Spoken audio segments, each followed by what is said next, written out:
হ্যাঁ আন্টিজি, নিখোঁজ। কারণ যাদের কোনো ট্রেস পাওয়া যাচ্ছে না, যাদের কোনো খবরাখবর পাওয়া যাচ্ছে না, তখন তো নিখোঁজই বলতে হয়, তাই না? দাঁড়াও দাঁড়াও বৌমা, মায়াঙ্কের কথায় তুমি অত ভয় পেও না। আমার মনে হয় এখানে দাঁড়িয়ে থেকে এসব আলোচনা না করে আমাদের থানায় যাওয়া উচিত। প্রায় 24 ঘন্টা হতে চললো, ওদের কোনো খোঁজ নেই।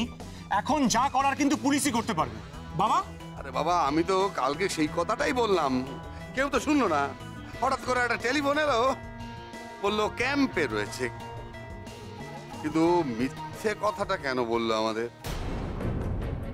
বাবা, কেউ তো আর এমনি এমনি মিথ্যা কথা বলে না, তার পেছনে নিশ্চয়ই কোনো কারণ আছে। আর সেই কারণটা কোনোভাবে আপনি নন তো মায়াঙ্ক শর্মা?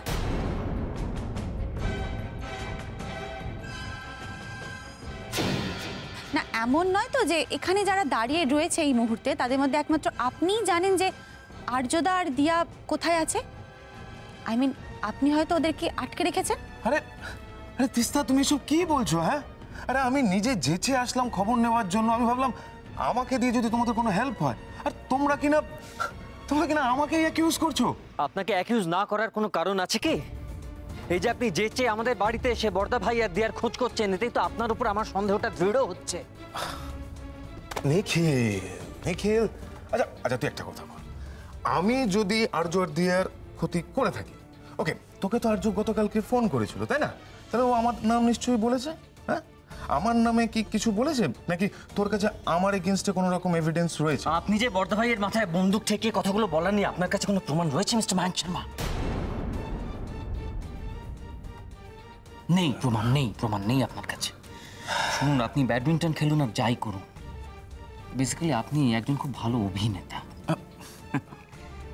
কিন্তু একটা কথা আমি আপনাকে বলে দিই, আমার বর্দা ভাই আর আমার দিয়ার যদি কিছু হয় তাহলে কিন্তু আপনাকে আমি... ফোনটা বোধহয় আর্য করেছে। নিখিল, ফোনটা ধর। হ্যালো নিখিল, আমি বর্দা ভাই বলছি। আমার কথাটা মন দিয়ে শোন। বাড়ির কেউ যেন জানতে না পারে যে আমি তোর সাথে ফোনে কথা বলছি। নিখিল, শুধু হ্যাঁ আর নাতে জবাবটা দিবি। আমি জানি তুই এতক্ষণে জানতে পেরে গেছিস যে একাডেমিতে কোনো স্পেশাল ট্রেনিং কিছু হচ্ছে না, আর আমি আর দিয়া ওখানে নেই।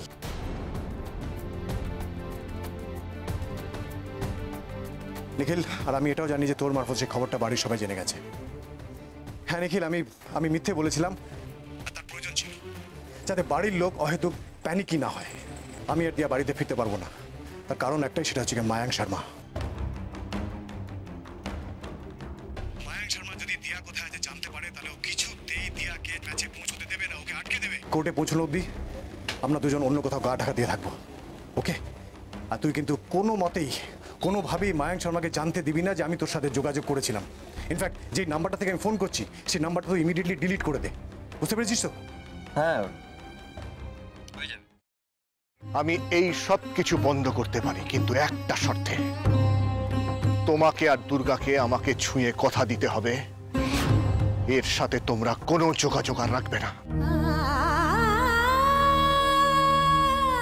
শোনো, আমরা এখনো তোমার মতন এতটা পাথর হয়ে যায়নি। তোমাকে ছুঁয়ে আমি এত বড় কথাটা... এটাই আমার শেষ কথা তোমাকে। দাদা ভাই, পুতুলটা না দিয়ে এসেছি। আস্তে, একেবারে বজরংবলী আন্টির হাতে দিয়েছো তো? না, আমরা তো দরজা দিয়ে গড়িয়ে দিয়েছি। ঘরে তো ঠাম্মু ছিল, তাই ঢুকতে পারিনি। মা ঘরে ছিল? এ বাবা, যদি মার হাতে পড়ে তাহলে তো মুশকিল। ওনার কোনো সর্দারজির সাথে পরিচয় ছিল? সর্দারজি? না, ঠিক আছে, আমি তাও বলবো আপনারা একটু ঠান্ডা মাথায় ভাবুন। আসলে আমার জানাটা খুব দরকার। আমি তাহলে আসি, কিছু মনে পড়লে আমাকে অবশ্যই জানাবেন। আচ্ছা।